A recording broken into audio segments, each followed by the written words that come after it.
Pandian star serial எபிசோடில் என்ன நடக்க போகுதுங்கிறத இந்த வீடியோவில் பார்க்கலாம். நம்ம கோமதி எப்படியாவது பாண்டியன்கிட்ட பேச வச்சிடலாம் அப்படின்னு சொல்லி எவ்வளவோ முயற்சி பண்ணுறாங்க. ஆனால் நம்ம பாண்டியன் அதுக்கு பிடி கொடுக்கவே இல்லை.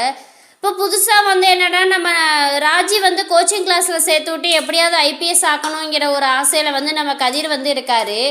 அந்த இதுக்கு என்னடானா கோச்சிங் கிளாஸில் சேர்த்து விடலான்னு சொல்லி நம்ம ராஜியை கூப்பிட்டுட்டு போகிறாரு. அந்த இதில் 1,00,000 ரூபா பணம் கட்டணும், நீங்கள் 2 நாள் போய் சென்னையில் கிளாஸ் அட்டன் பண்ணிட்டு வரணும் அப்படின்னு சொல்லிடுறாங்க. சரி நம்ம இப்பயே கிளம்பிடலாம் அப்படின்னு சொல்லிட்டு அதுக்காக எல்லாம் தயார் பண்ணி வைக்கிறாங்க.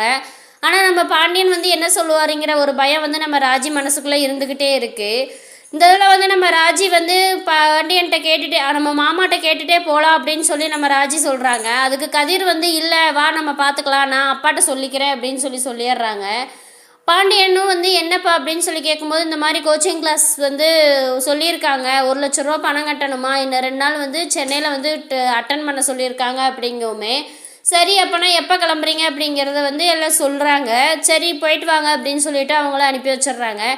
நம்ம கதிர் நம்ம கோமதிகிட்ட சொல்கிறாங்க, நீ எதை பற்றியும் கவலைப்படாதம்மா, நான் வர்றதுக்குள்ளே எப்படியாவது அப்பா அவங்ககிட்ட பேசிடுவார் அப்படின்னு சொல்லிட்டு சரி அப்படின்னு சொல்லிட்டு அவங்களும் கிளம்பிடுறாங்க. இங்கே நம்ம தங்கமயில் நம்ம மீனாவை பார்க்குறதுக்காக வந்திருக்காங்க. மீனா மீட்டிங் முடிச்சுட்டு வெளியே வர்றப்ப நம்ம தங்கமயில் இருக்கோம். என்னக்கா இப்போ எதுக்குக்கா இவ்வளோ நேரம் நீங்கள் இங்கே நிற்கிறீங்க அப்படின்னு சொல்லி கேட்கும். உங்ககிட்ட பேசணும்னு வந்தேன், நான் பேசாமல் எப்படி போகிறது அப்படின்னு சொல்லி கேட்குறாங்க. அதுக்கு பதிலாக அதுக்கு என்ன இவ்வளோ நேரமாக நீங்கள் நிற்பீங்க இங்கே, ஏங்கா இப்படி பண்ணுறீங்க அப்படின்னு சொல்லி கேட்குறாங்க. அதெல்லாம் ஒன்றும் இல்லை அப்படின்னு சொல்லிட்டு நான் உங்ககிட்ட பேசணும் மீனா அப்படின்னு சொல்லிடுறாங்க. சரின்னு சொல்லிட்டு அவங்களும் பேசிகிட்டு இருக்காங்க.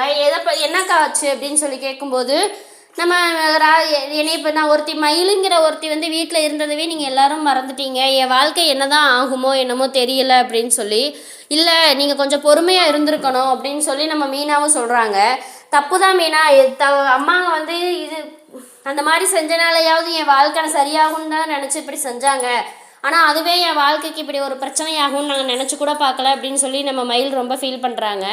இந்த இது எல்லாம் சரியாகும்னு நான் என் வாயால் சொல்ல மாட்டேங்க்கா, ஆனால் நீங்கள் பொறுமையாக இருங்க, இனிமேலாவது உங்கள் அம்மா பேச்சை கேட்காம நீங்களாக திருந்தி இருங்க, கண்டிப்பாக ஒரு நாள் உங்கள் வாழ்க்கை சரியாகிற ஒரு நம்பிக்கையோடு இருங்க அப்படின்னு சொல்லிட்டு மயிலை நம்ம அனுப்பி வச்சிடுறாங்க.